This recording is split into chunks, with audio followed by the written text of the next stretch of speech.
Havia um rei numa terra que, descontente por não encontrar uma mulher para ele, porque estava desagradado com o comportamento das mulheres na sua terra,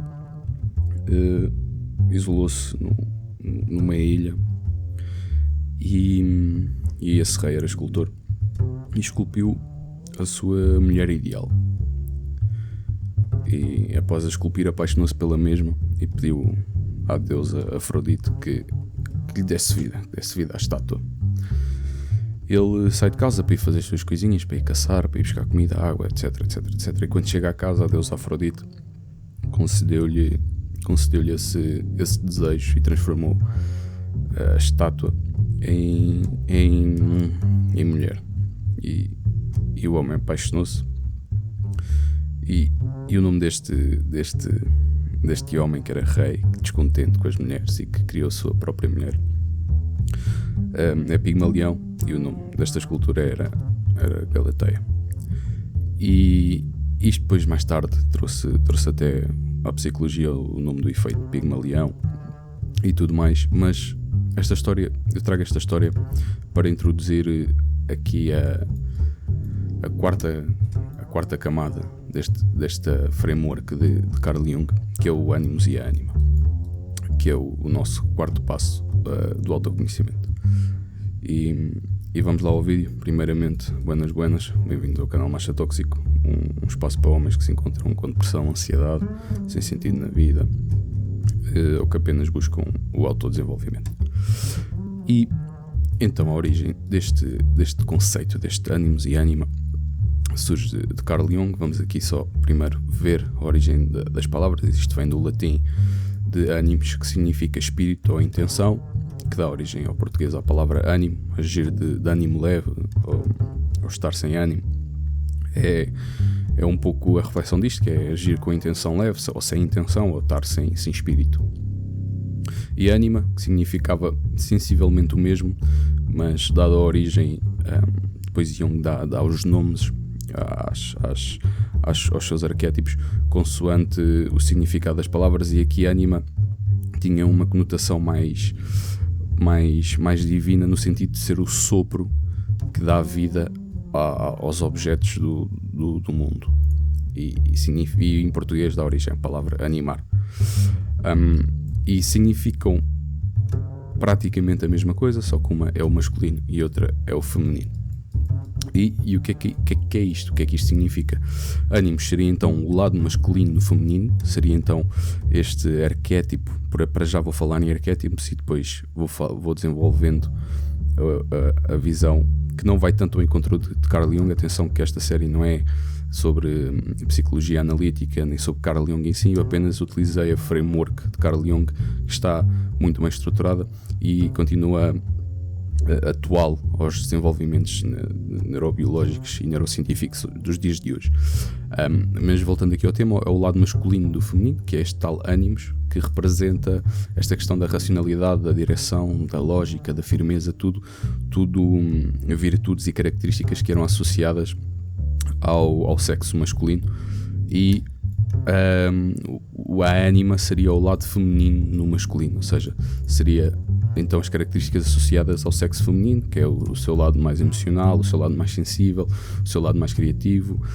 Podemos ver aqui alguns exemplos rapidamente. Os deuses masculinos têm todos das várias mitologias, seja celta, seja egípcia, seja nórdica, seja a que você é africana, seja a que vocês vão encontrar sempre este padrão, que é os homens ou os representantes do sexo masculino dessas mitologias terão sempre estas características, e maioritariamente os sexos, as deusas das mitologias, as deusas, lá está, por serem deusas, são femininas.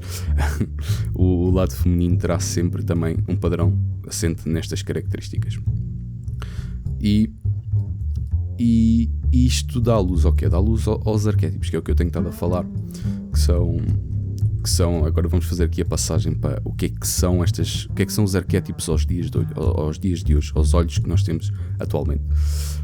Então, arquétipos, segundo Carl Jung, são padrões pré-existentes e universais que aparecem no inconsciente coletivo e se manifestam através de mitos, sonhos e símbolos. O que esta frase significa é que para Carl Jung existe um inconsciente coletivo que é como se fosse um conhecimento que abrangesse todos os seres humanos que tinham alocados estes padrões neste caso em específico, masculino e feminino.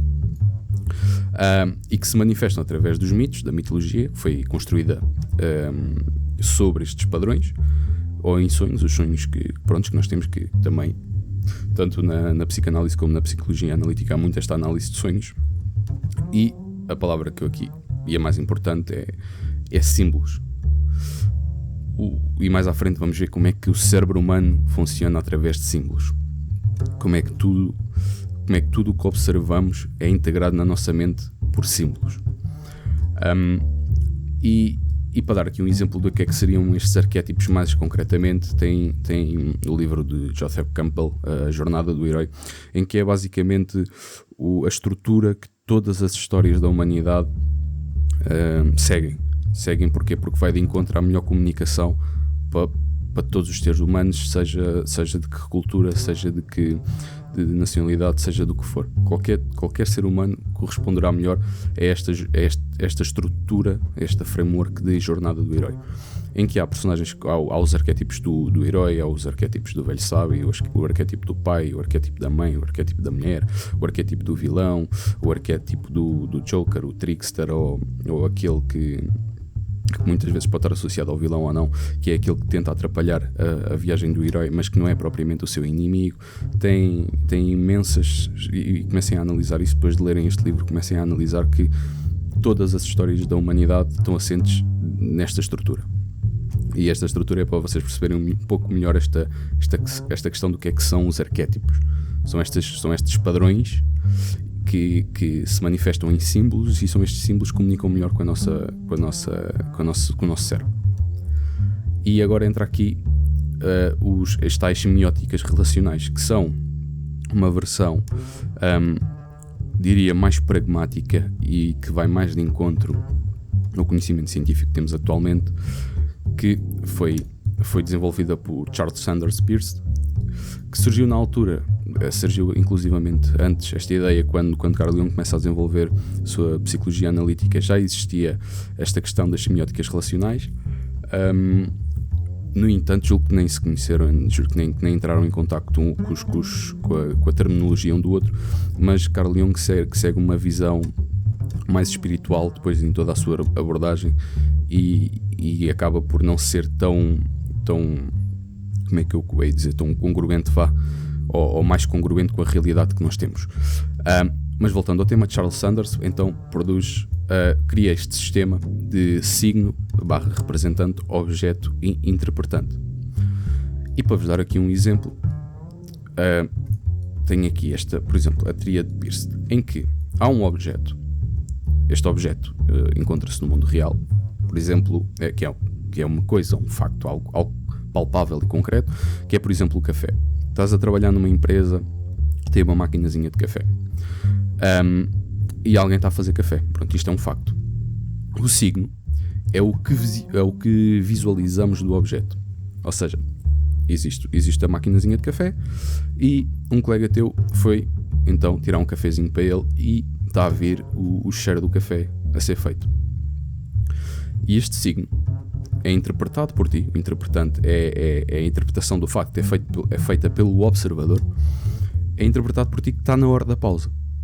Ou seja, se o meu colega que trabalha comigo está a tirar um cafezinho, e tu não sabes que é o teu colega, mas pronto, suponhamos que são só dois que estão a trabalhar naquela secção e aquela máquina é só para vocês os dois, ele está a tirar um cafezinho e ele só toma café na hora da pausa, portanto tu sabes e associas, tens esta representação de café no trabalho, que é a hora da pausa. E tu tens isto em tudo. Todos os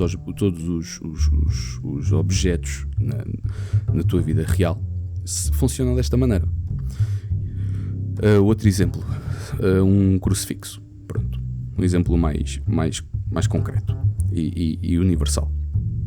Para mim, vamos pôr neste exemplo hipotético, para mim que sou ateu, o crucifixo significa cemitério.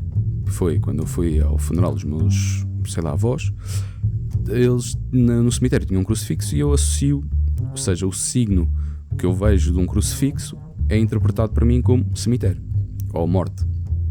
Para um cristão, é o significado de salvação feito por Jesus Cristo que me livrou dos vícios, ou que me salvou a vida da depressão, ou que salvou a vida dos meus pais, seja o que for.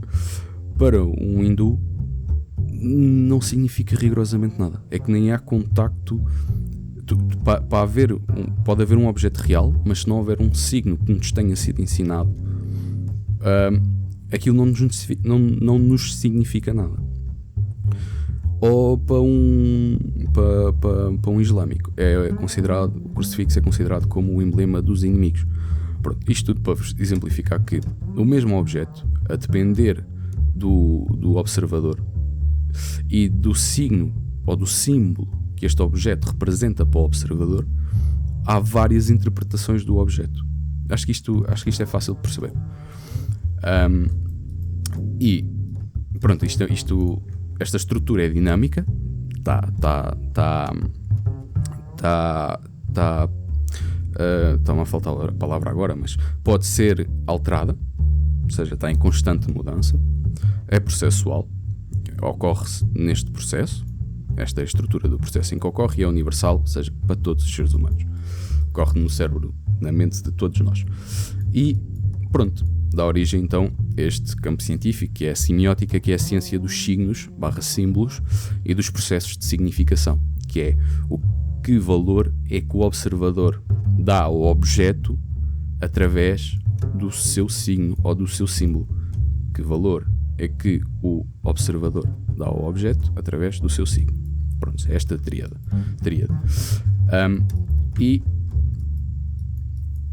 Entendemos então que o cérebro não vê pessoas.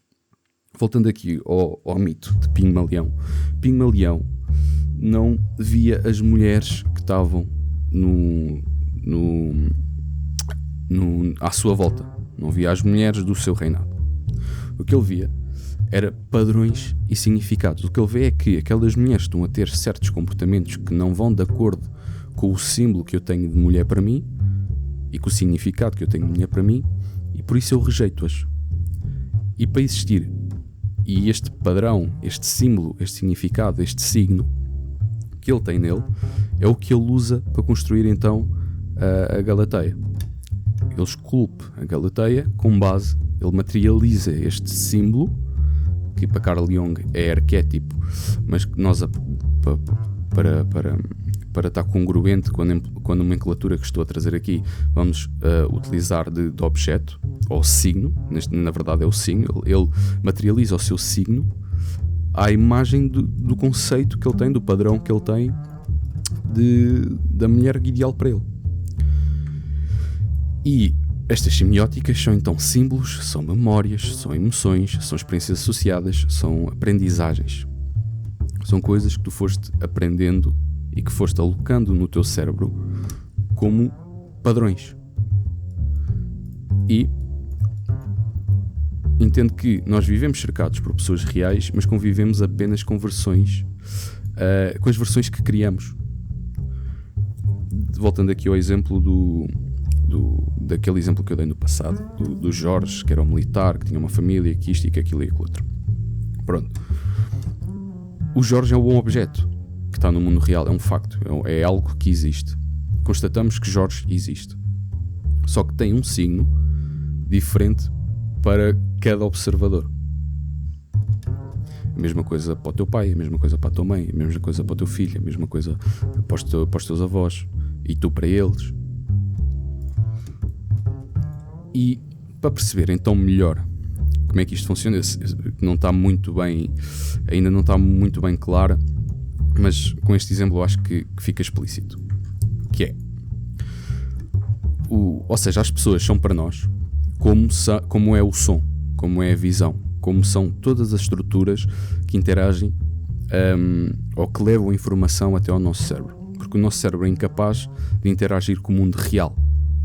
Ele utiliza-se de estruturas que transformam o mundo à sua volta para que ele possa interagir com o mundo real. O exemplo, o som. O som nada mais é, tu agora que estás-me a ouvir no teu telemóvel, no computador, nos fones, o que está a acontecer é, está a ser transportada uma onda mecânica pelo ar. Essa onda mecânica chega aos teus ouvidos, é processada pelo martelo, pela bigorna e pelo estribo, e transforma essa onda mecânica numa onda elétrica. E é esse impulso elétrico que depois é processado pelas áreas do teu cérebro. É o mesmo com a visão. A visão, há toda uma estrutura, ou seja, são as ondas que vão até aos teus olhos, até à tua retina. A tua retina depois faz aqueles processos. Não sei se vocês já viram, se já tiveram em contacto com isso, como é que funciona um pouco, como é que a imagem é processada no nosso cérebro, mas os nossos olhos e os nervos ópticos têm que fazer um processamento da imagem para ser claro para nós, porque senão a imagem viria invertida e trocada e etc, inclusive porque depois os nervos ópticos cruzam-se dentro da órbita, não na órbita, mas na cavidade craniana. Pronto, vejam por vocês, o mesmo que o toque, nós nunca tocamos em nada no mundo, estamos próximos o suficiente para criar ou seja, os átomos repelem-se, e há uma transmissão desse toque em ondas, em energia, em circuitos nervosos, que depois são levados até ao nosso cérebro pelos nervos aferentes. E tu com isto consegues perceber mais facilmente como é que isto funciona. Ou seja, o som, a visão, os sentidos transformam o objeto que tu estás a ver em um impulso elétrico processável pelo teu cérebro, e ele, antes de chegar a ti, é alocado aqui num símbolo, num signo. É-lhe atribuído uma categoria para melhor interpretação do objeto. Espero que tenha sido mais clarificador. E então, como é que isto funciona? Como é que há então esta construção destes sistemas representacionais através desta semiótica?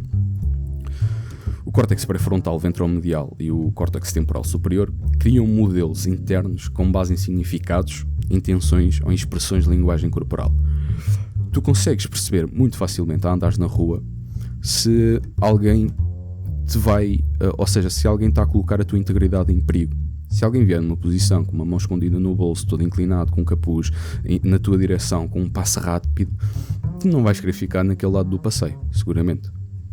Da mesma forma como tu consegues perceber se alguém está a gostar de ti ou não, com a forma como te olha, a frequência com que te olha, a sua linguagem corporal, tu consegues entender intenções na linguagem corporal. Tu consegues entender isto porque tens estas estruturas que criam estes padrões para melhor compreensão e para te ajustar no contexto social e, acima de tudo, para garantir a tua sobrevivência. Tens o sistema límbico, a amígdala e o hipocampo, que fazem esta associação entre as representações e as emoções. É chegada a informação ao teu cérebro, é alocada num padrão, num símbolo, num sistema representacional, e este sistema representacional está inerentemente conectado com uma emoção. Porquê? Novamente, para a sobrevivência, para mesmo a questão de poupança de energia no nosso cérebro, o que é que seria nós estarmos constantemente a processar todos os símbolos ou todos os objetos palpáveis e observáveis na realidade. Seria um gasto de energia incrível. Então, o nosso cérebro está preparado e foi desenvolvido e selecionado para fazer estes caminhos neurais otimizados de forma a poupar energia. E tens o córtex cingulado anterior, que vai regular esta parte da empatia e do julgamento social, para tu... Pronto, isto tudo funciona em conjunto. A informação, quando chega, passa por mais campos, mas aqui estamos a falar referente aos sistemas representacionais. E este córtex cingulado anterior vai-te permitir criar uma empatia, seja entenderes a dor do outro.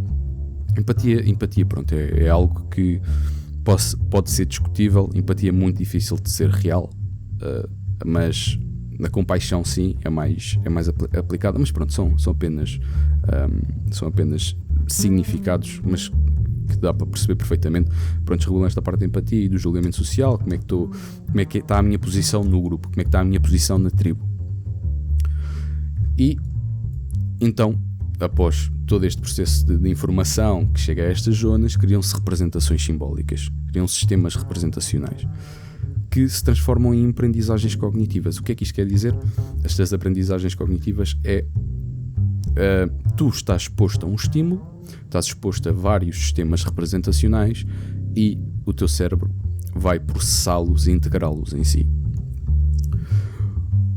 Fazendo aqui a ponte para os arquétipos de Jung, é normal que existam muitos arquétipos, nomeadamente o da mãe, nomeadamente o do pai, nomeadamente o do velho sábio, porque na nossa vivência em tribo haviam muito bem estabelecidos estes papéis, não é? Nós sabíamos quem é que era o nosso pai, nós sabíamos quem era a nossa mãe, porque senão morríamos. Era simplesmente, morríamos como espécie daquela tribo. Sabíamos quem é que era o velho sábio, apaixonávamos, portanto sabíamos quem é que era o amor da nossa vida, etc. Agora estou a ser muito, muito romântico. O amor da nossa vida. Lembrem-se, alma gêmea sempre, há muitas. O problema é esse. Mas voltando agora ao tema, e então é normal que havia alguém que nós não gostássemos, que era o nosso inimigo, pronto, e é normal que estes padrões pré-existentes, é aí que podemos argumentar se são pré-existentes ou não, se há então este inconsciente coletivo que permeia a mente ou a consciência de todos os seres humanos ou não. Um facto é que nas tribos existiam estes arquétipos ou estes sistemas representacionais, pronto, que eram integrados como aprendizagens cognitivas. E então, como é que os sistemas influenciam a percepção do outro? Porque lembra-te, a última camada de Carl Jung, nós estamos constantemente a falar nas máscaras que usas, no teu ego, que é a noção que tu tens de ti mesmo. Falamos da sombra, que é o teu inconsciente, que é o que tu não sabes sobre ti, e a última camada é os outros. Isto é um bocado estranho, porque é que passamos as primeiras camadas a falar do indivíduo e depois falamos da interação do indivíduo com o outro. E então, como é que estes sistemas influenciam? Portanto, tu tens filtros simbólicos pelos quais interpretamos o mundo. Estes filtros simbólicos, sistemas representacionais, semióticas, pronto. E nota que todos são projeções dos nossos sistemas que depois são integrados no nosso processo mental. Todas as interações sociais que tu tens, todos, ou seja, todos os indivíduos, aqui não fui claro,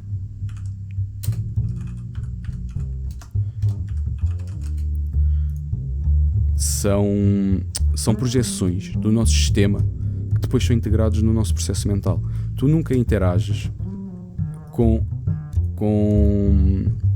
pegando aqui no exemplo de tu que estás apaixonado e que amas a mulher com quem estás e que é o amor da tua vida e pronto, tudo isso. Faz este exercício. Tu amas realmente a pessoa que ela é, porque já sabemos que é muito difícil primeiro a pessoa em si conhecer-se e em segundo lugar tu interagis na totalidade com aquela pessoa. Portanto a pergunta que fica é: tu amas aquela pessoa ou tu tens um sistema representacional que projetas naquela pessoa e aquela pessoa é que melhor encaixa no teu sistema representacional? Porque o que não falta é isso. O que não falta são os exemplos sociais, e vocês podem ver, e atualmente cada vez mais. Claro que antigamente isso também acontecia, mas por outros valores culturais e religiosos, se calhar, não tinham o mesmo desfecho que têm hoje em dia. E é como é, não estou aqui a fazer julgamentos de valor. Claro que numa ótica de ser humano, ninguém tem que ficar preso a ninguém. Portanto, hoje em dia é muito melhor. Mas tirando essa observação de valor dos acontecimentos, o que mais nós temos hoje em dia é pessoas que se juntam e passado 2 anos estão-se a separar, ou que casam e passado 6 meses separaram-se, ou que acham que é para a vida toda. Vou trazendo, se calhar, vou deixar aqui no iCard o vídeo sobre a falácia da biologia, e fará mais sentido o que eu estou a dizer aqui. Mas que não há um conhecimento daquela pessoa que alinhado com esta falácia da biologia chamada paixão, levam-te a que tu tomes atitudes impulsivas, e que depois, quando acaba essa fase de lua de mel, tu realmente percebes que aquela pessoa não vai de encontro ao teu sistema representacional. E com isto podemos entender melhor as interpretações que temos dos outros. Porquê é que isto é útil? Porque a partir do momento que nós entendemos que eu não interajo com o outro diretamente, mas sim através de um padrão ou de um sistema representacional, eu consigo entender-me melhor, porque consigo perceber que sistemas representacionais é que eu tenho. E o nosso cérebro interage com o mundo é uma peça teatral mental.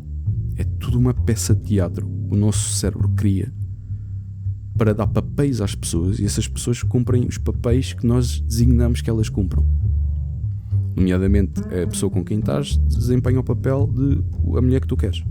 O teu pai desempenha o papel do teu pai. A tua mãe desempenha o papel da tua mãe. O teu filho desempenha o papel do teu filho. E estes padrões que tu crias são úteis para tu entenderes que necessidades e que padrões e o que é que tu pretendes com aquelas pessoas na tua vida. E consegues perceber o que é que está em falta em ti, o que é que está certo em ti, o que é que está mal em ti. Consegues afinar-te, consegues melhorar-te, que já vamos falar mais à frente nessas questões. Então, do reflexo ao autoconhecimento, que é isto que já temos vindo a falar, que é quando te apaixonas, tu normalmente estás-te a apaixonar pela ideia interna que o teu cérebro construiu sobre o que é o feminino, o que é o amoroso, o que é o desejável. E muitas das vezes tu não vais perceber o porquê. Se eu te perguntar agora, diz-me qual é que é o teu tipo de mulher. Alta, baixa, magrinha, mais forte, com curvas, sem curvas, atlética, mais relaxada, loira, morena, ruiva, com sardas, sem sardas, pele branca, pele escurinha, pratinha, como é que é? E tu estás certamente a pensar naquela mulher. Se eu te perguntar porquê, tu não sabes, e é natural que não saibas, porque foram anos e anos e anos e anos e anos e processos a acontecer de forma dinâmica. Lá está, processos a acontecer de forma dinâmica e que acontecem em todos nós, universal, que levaram a esse teu padrão. E é natural que tu não o saibas, e se souberes, melhor ainda, mas está tudo bem se não souberes. O que tu tens que entender é que tens é que entender o que é que tu queres e porque é que tu queres o que tu queres, e não porque é que surgiu aquilo que tu queres. Se calhar fui complexo demais sem necessidade nenhuma, mas tu não queres perceber porque é que aquele padrão existe, porque ele existe de forma natural. Tu já o percebeste. Estas estruturas criam os seus sistemas e os seus padrões, e tu tens sistemas representacionais.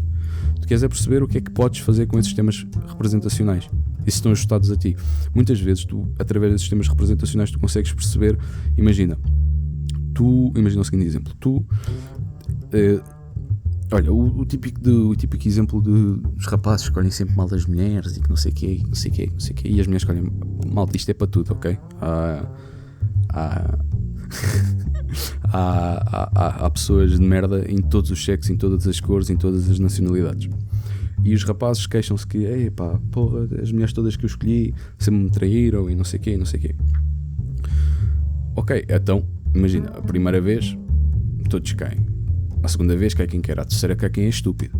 Ou seja, há algo aí dentro de ti que tens que mudar, porque tu é que estás a escolher as mulheres mal. Não está bem que há mulheres traem, mas todas as mulheres traem, não é verdade. Então há alguma coisa que tu estás a escolher mal. E agora, fazendo a ponto para outro exercício, que é esta questão de estes sistemas representacionais estão muito ligados ao vitimismo, no sentido de esta questão do machismo e do feminismo e estamos a viver uma geração de homens com esta coisa da red pill e não sei o quê, que as mulheres são todas isto e os homens são todos aquilo, e que toda a gente é não sei o quê, toda a gente é inimigo e as mulheres são todas isto. Relaxa um bocado, não. pensa, achas que todas as mulheres são porcas e não sei quê, e tu, a hipotética mulher, quando a próxima vez te disser isto, que é os homens são todos uns coladores, ou são todos uns assassinos, pensa, provoca este pensamento que é, ou causa esta provocação que é, o teu pai também é, mas o meu pai não sei quê e largou a minha mãe, ele, ok, o teu avô, a tua avó, o teu irmão, não são todos. Pronto, isto fazendo aqui, eu irei falar mais sobre isto, sobre esta questão do vitimismo nos papéis sociais, mas é para vos mostrar como o sistema representacional vos pode trazer autoconhecimento.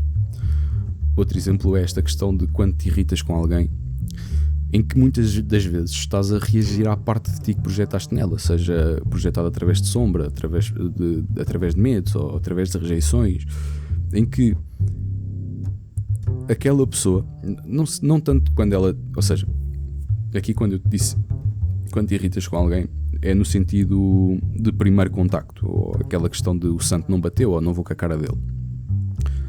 Porque claro, se a pessoa te faz alguma coisa para te irritar, é óbvio que tu vais ficar irritado. Isso aí não há grande discussão. No entanto, a discussão surge quando a pessoa não fez nada para te irritar e tu estás irritado com ela. Isso é que é objeto de estudo, objeto de autoconhecimento, que é o que sistema representacional é que aquela pessoa está a ser alocada para me causar estes sentimentos. Porque lembrem-se, vai passar pelo sistema límbico, pela amígdala e pelo hipocampo, pela questão das memórias e pela questão das emoções, para associar estas representações às emoções que tu estás a ter. Então tu consegues perceber, ok, se eu não vou com a cara daquela pessoa, porquê? E se calhar tu vais descobrir que aquela pessoa está associada a alguém no teu passado que te causa medo, ou aquela pessoa causa-te uma inveja. É a questão dos haters, não é? Nós temos muito isto nos haters, é pessoas que perdem, investem, na verdade nem investir porque aquilo não investe em nada, mas perdem o seu tempo a tentar destruir a vida dos outros, seja a vida, seja a autoestima, seja os meios de sobrevivência daquela pessoa, seja o que for. Vão para a caixa dos comentários, fazem vídeos, fazem não sei o quê e estão lá, claro, sem dar a cara, porque acaba por ser um assassinato social quando tu fazes isto de cara limpa.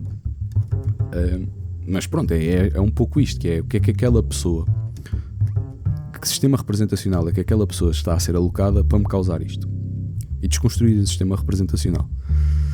E lembra-te que isto é um processo natural e inconsciente do cérebro. O cérebro vai fazer isto independentemente da tua intenção. Ele vai fazê-lo, ponto. É como respirar. Tu respiras sem querer. É como o coração bater. Pronto, e é a mesma coisa que o cérebro. Ele vai criar sistemas representacionais, ponto. E é para isso que o cérebro, não é só para isso, mas é também para isso que o cérebro foi desenhado. Ele foi desenhado para julgar e alocar as pessoas em caixas. Se tu tiveste uma má experiência com um mitrazinho, tu vais associar aquele mitra, vamos supor, por exemplo, ele é branco, um mitrazinho branco, qualquer branco que esteja vestido daquela forma, tu vais associar a mitra, quando se calhar não são, mas tu vais fazer isto, tu vais julgar as pessoas, é natural julgar. Há aquela questão dos primeiros 10 segundos ou os primeiros 5 segundos de contacto com alguém, aquela pessoa já está alocada numa caixinha, num sistema representacional. E o resto, pronto, é o efeito Pigmalion, né? Que é a tal confirmação está-me a faltar agora a palavra. Quando tu fazes bem, não interessa, não é relevante para aqui, mas pronto, é quando tu fazes um julgamento daquela pessoa e depois aquela pessoa acaba por uma profecia. É a profecia autorrealizável, que é, tu dizes que aquela pessoa vai falhar e depois aquela pessoa falha. É isto, tu olhas para o mitra e dizes o mitra é mitra e depois ele para ti vai ser mitra, independentemente de ser ou não. E com isto tens a oportunidade de te desenvolveres. Ou seja, o que é que tu podes, não é só estes campos, há muitos mais a explorem para vocês, mas trouxe aqui os mais evidentes, que é, primeiro vais ter um autodomínio emocional, que é, vais perceber o que é que aquele sistema representacional significa para ti e vais ajustar ao contexto. Quando digo autodomínio é tu conheceres e perceberes aquele sistema representacional de forma a conciliar-te com ele e ele não te causar aquela questão emocional que estava a causar. Discernimento afetivo, tu entenderes que, neste exemplo que eu estava a dar da mulher do sistema representacional, tu vais, tens a noção de mulher que tu criaste e ao invés de escolheres através da falácia da biologia da paixão e de ser aquela mulher que se calhar encaixa-se fisicamente no teu sistema representacional de mulher que tu queres ter ao teu lado, mas que descartaste as outras valências que não, porque nem as conheces tão a fundo, se calhar tu começas a ter um maior conhecimento e a dar mais importância e relevância a outras componentes que não estavas a dar. Nomeadamente, será que ela é séria? Será que ela quer verdadeiramente algo comigo? Será que ela tem as mesmas visões, missão e valores que eu? E não só a questão do aspecto físico. Isto é um exemplo, seja a relação que tu tens com a tua mãe, se calhar não gostas tanto da tua mãe, e através do entendimento deste sistema representacional, tu crias um discernimento afetivo de não, está tudo bem, não é preciso a minha mãe encaixar-se totalmente naquele papel ou naquele sistema representacional, porque a minha mãe é uma pessoa à parte de mim, ela tem todo um universo dentro dela, porque isto tudo que eu estou a falar para ti, neste vídeo, lembra-te que toda a gente tem este mesmo processo, usa máscaras, tem o ego, tem a sombra, tem esta questão dos sistemas representacionais, a consciência de ti através dos outros, ou seja, tu conheces-te através dos outros, e a única forma que faz sentido, e daí ser a última camada de Carl Jung, é o eu só faz sentido nos outros. Na singularidade, o indivíduo é a mesma coisa que não existir. Porque se não há os outros para dizerem, não é para dizerem, mas para me criarem uma estrutura de eu e para dar continuidade ou desenrolar a esse processo, porque nós somos seres sociais.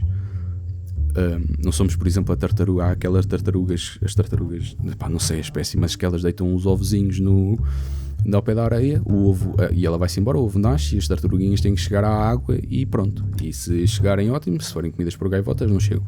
Não, nós crescemos e necessitamos de um meio social. E para o ser humano, sem haver uma tribo, sem haver um meio social, não existe, sem os outros não existe eu. Sais do processo automático, que é aquilo que nós temos estado a falar, que falámos muito no último vídeo, de tu teres esta noção do teu inconsciente, deste processo automático que o teu cérebro cria, nomeadamente estes julgamentos e esta alocação de objetos do mundo real em sistemas representacionais, e começas a conhecer esses sistemas representacionais, começas a ter maior autoconhecimento sobre esses próprios sistemas. E, por último, e a mais importante, eu diria, que é curar as relações que tens com o mundo, curar estas raivas, estas frustrações, estas angústias, estas tristezas, estas infelicidades que tens, não com o mundo em si, não com o objeto real, mas como sistema representacional que tu criaste, sistema representativo. Existe o objeto no mundo e tu interpretas este objeto através do signo, do símbolo, como negativo. O mundo é injusto, o mundo é triste, o mundo é isto, o mundo é aquilo. Mas se tu entenderes isto, que existe um sistema representacional que te envia a informação do objeto, tu consegues trabalhar este sistema representacional. É aquela questão de mudares a perspectiva do evento. Aí tenho que ir treinar, em vez de dizeres tenho que ir treinar outra vez, dizes não, hoje estou feliz por poder ir treinar mais um dia. Ou em vez de dizeres eu tenho que ir trabalhar outra vez, não sei o quê, não, começas a alterar de forma consciente e saindo do processo automático esta questão de, claro que se o trabalho for uma grande merda e tu não gostas do trabalho, é óbvio que este processo não te consegues mentir, como é óbvio. Podes tentar-te mentir, mas nunca te vais conseguir mentir. Mas se estiveres num dia menos bom, tu podes utilizar isto para perceber, ok, é algo que está errado comigo, mas não é com o trabalho em si, porque eu gosto de ir trabalhar, é comigo. Então não dizes, tenho que ir trabalhar, dizes, felizmente acordei bem para poder ir trabalhar. Isto são apenas pequenos exemplos do que é que tu podes fazer com esta informação. Porque informação sem utilidade não passa disso, não é? Eu trago isto para, lá está, é aquela questão do pragmatismo e do utilitarismo, para vocês conseguirem aplicar à vossa vida. O que é que estás aqui a fazer? Não era para estás aqui, macaquinho. vai lá para baixo. Pronto. E então estamos a chegar à última camada, que é esta penúltima camada desta questão do ânimos e da ânima, ou nos sistemas representacionais, prefiro chamar assim, mas quem sou eu para estar a tocar na estrutura de Carl Jung? Entendemos que não existe, entendemos que sem o outro não existe eu. E é o passo que nós temos que dar, é o penúltimo passo que nós temos que dar para chegar então ao que é que eu sou realmente. Quem é que eu sou? Que é afinal o que é que eu sou? O que é isto de... Ui, andei muito. O que é isto de self? Pronto. E onde é que está a pergunta? Está aqui. E então chegou à altura daquela perguntazinha que é... Agora que já... E caraças, eu estou aqui à sapatada ao microfone, que é uma coisa parva. Voltando. Ok. A pergunta é: quais as representações tens dentro de ti? Começa a olhar para o teu mundo, o mundo à tua volta, para as tuas dores, e entende que representações é que tens desses objetos do mundo real. E começa a escrevê-los. Começa, porque o causador facilmente é entendido. E depois podes extrapolar para, não só para algo negativo, mas como para algo positivo, que é o que é que me deixa feliz, o que é que me dá sentido, o que é que me dá propósito, quais é que são os meus sistemas representacionais de valores, de virtudes. Podes fazer todo este exercício para tudo. Tudo foi algo que te foi ensinado ou que foi processado pelo teu cérebro e que foi alocado num sistema representacional. E a frase que resume isto tudo é... Deixem-me só colocar aqui a corzinha. Que não vemos o mundo como ele é. Vemos as nossas representações do mesmo. A realidade é apenas o espelho das estruturas do teu cérebro que transformam o mundo numa bela e complexa peça teatral. É isto. Tu tens representações do mundo que interagem entre si numa peça de teatro bastante complexa e ao mesmo tempo bela. E é isso. Por hoje. Por hoje é tudo. Espero que tenha sido perceptível o conteúdo que tentei trazer aqui. E é isso, vou deixar aqui a listazinha, a lista de vídeos, pronto, deste tópico do autoconhecimento. Vejam isto seguido, idealmente, para terem um melhor entendimento. E vou deixar aí um videozinho, o que o algoritmo acha que é o melhor para vocês. E pronto, já sabem, ativem o sininho do botão do like, do gosto, subscrevam, essas coisas todas, pronto. E estas coisas na verdade, comentem, que eu gostava de ler os vossos comentários acima de tudo. E é isso, sabedoria para escolherem o caminho do autoconhecimento e força para o caminhar. Um abraço.